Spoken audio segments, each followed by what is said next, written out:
Well, I hope you enjoyed that video on different types of goods.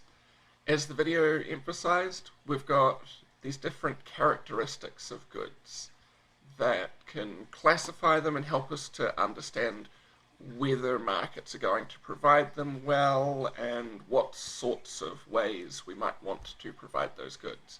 Particularly, we talked about rivalry and excludability. You've got some definitions there. I won't go through them. Let's just go on to filling out our table here. So our table is going to match the one that we had in the video. In the top left, we have goods that are rival and excludable. Those are our private goods. Those are the goods that we have been using all along or thinking about all along. As you're filling out this table, you're going to have roads in all four of these quadrants, because depending on the characteristic of the road, it could be any of those four different types of goods. A road that is congested is rival. When I use it, I harm other people's ability to also use that road. A toll road is excludable by design. When we make a toll road, if you don't pay for it, you can't use it. So a road could be a private good if lots of people were using it at the same time, and we had some way of excluding people from using it if they didn't pay. Bottom right, we've got our classic public goods, ones that are not excludable and not rival. My use of them doesn't diminish your ability to use them, non-rival, and it would be difficult or impractical to stop other people from using them, excludable. So a tornado siren is a great example of that. When a tornado siren goes off, it warns us that there's a tornado potentially around.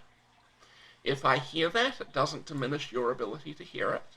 So the tornado siren is non-rival. It's also not excludable. I can't practically come up with a good way to stop you from hearing that tornado siren.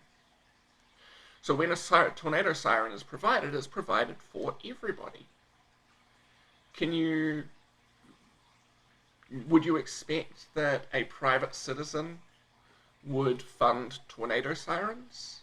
It's unlikely, right?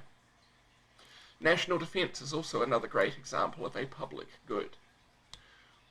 When I became a US citizen back in, I want to say, it was somewhere around 2012, 2013, my becoming an American citizen and protected by our military and all that didn't diminish your protection by that military. National defense is non-rival. It's also non-excludable. We can't practically say, hey, Paul didn't pay his taxes, let's say, and so we're not going to have him be protected from America's enemies. That's just not a practical thing that we can do. National defense is non-rival and non-excludable. We call it a public good. Your ordinary roads in a non-busy city are going to also be public goods. If they're not congested and they're not toll roads, we call them public goods. Let's split the video there and we'll do the other two in the next video.